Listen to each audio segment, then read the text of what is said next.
Today's video is all about team support. So much that we're going to give you two versions of the same build. One with crit chance and damage, the other with hazard protection and regen. Now whichever one you decide to use is based on your own preferred playstyle and your group's chemistry. Now the key to this build is staying together, because once teams identify what you're doing and using, they're going to want to isolate you and get you out of there as soon as possible. So as much as it is your job to keep your team alive, at that point it's their job to keep you alive. Let's start with our specialization, Survivalist. We're going to be using distributed repair. Armor kits now repair over 5 seconds instead of instantly, but also apply to your group members within 20 meters. A key reason you have to stay together. Survivalist tactical lane. Group members get 10% bonus damage to targets with status effect. Now, your specialization comes with fire grenades, so you already have a status effect there. You can use other skills to create status effects. You can also use those fire grenades to cut off enemies so they can't get to you. You can also use those fire grenades to finish kills. As for the build itself, we're running 4-piece Future Initiative with Perfectly Efficient. The second and third piece of Future Initiative gives you repair skills, skill haste, and skill duration. But that's not what we're here for. We want ground control. Increases you and your allies' total weapon and skill damage by 15% when at full armor. Perfectly Efficient. Using an armor kit has a 75% chance to not consume the armor kit. Specialization armor kit bonuses are increased by 100%.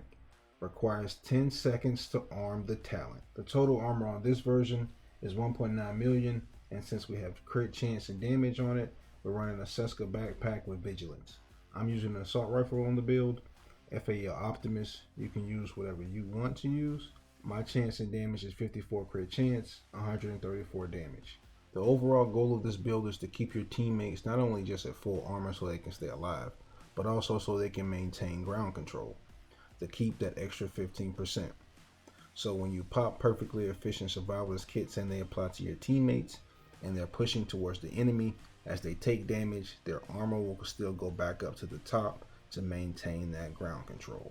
The second version is 2 million armor, 30 Hasbro, 49 in snare resistance, 49k regen, running a booster and a jammer for both versions, because people are going to try to set you on fire and foam you in order to stop you from popping kits. The backpack for the all blue version is the setup with Perfectly Opportunistic. Enemies you hit take 15% more damage from all sources for 5 seconds. Requires a marksman or a shotgun. That's why on the all blue version we're running the Scorpio. I chose to use the version with the crits and conflict and the armor regen and hazard protection in the DZ. At the end of the day, it's about what you prefer, and me personally, I prefer the one with crits because you do more shooting. And at the end of the day, I'm a shooter, and shooters shoot.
In audio.